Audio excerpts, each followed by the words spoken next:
El Salvador es un país centroamericano que está lleno de hermosas playas, lindos paisajes, buena comida, amables personas y rica cultura.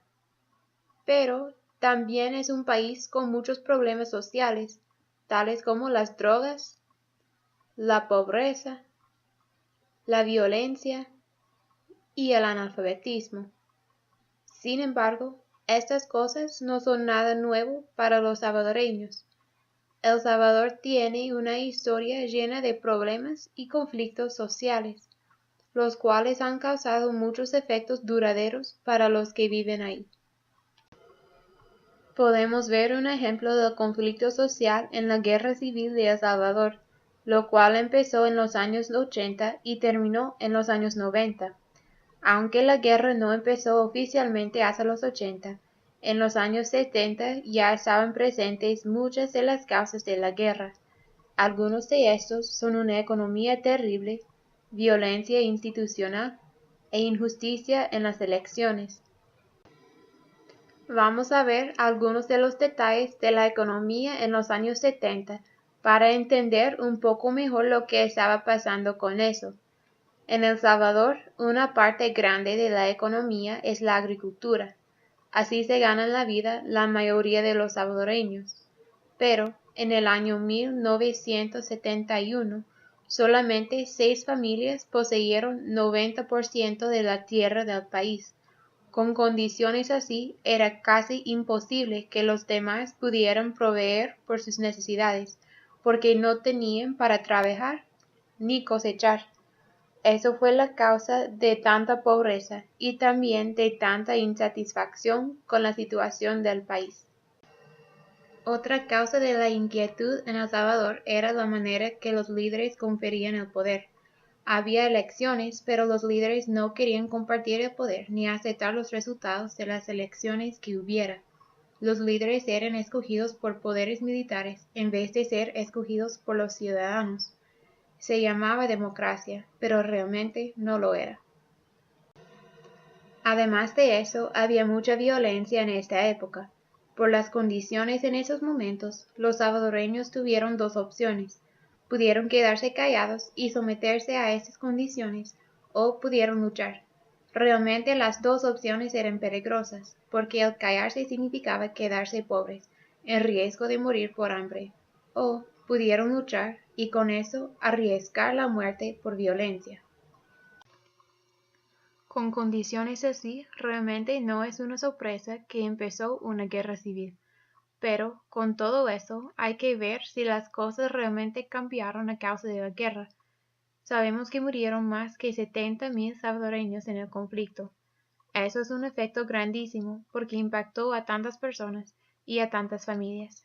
Pero yo quería preguntar a algunos salvadoreños que realmente vivieron en esta época, los meros de la guerra, como dicen los salvadoreños, ¿qué cambios han visto en El Salvador desde que terminó la guerra? Primero escucharemos del señor Hugo Calderón y después del señor Santiago Enrique.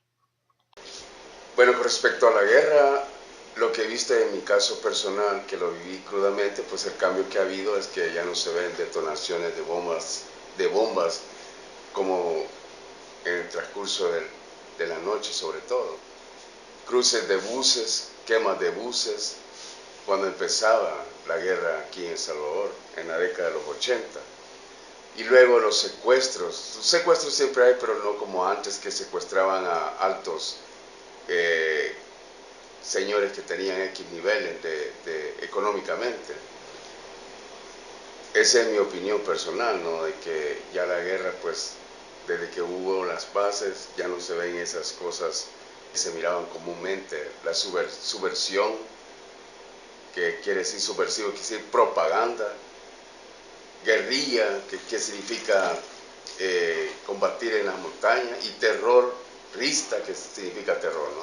Los cambios que han habido, pues ya no se ven esas detonaciones de bombas, en botar postes de energía eléctrica, quemas de buses, cruces de buses y tomas de iglesias.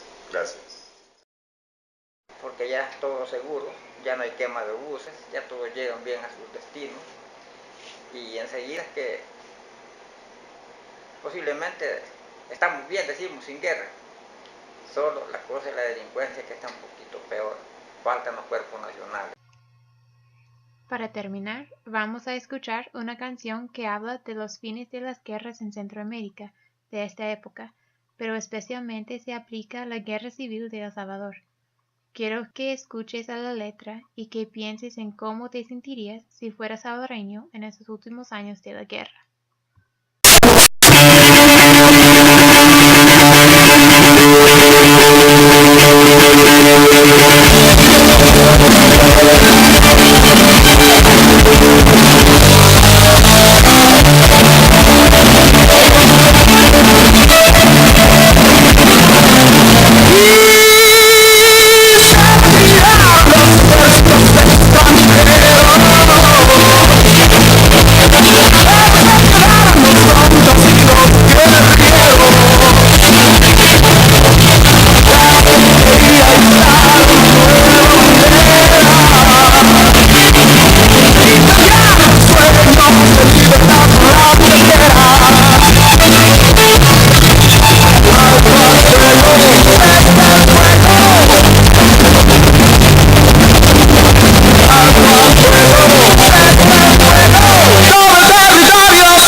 Centroamericano.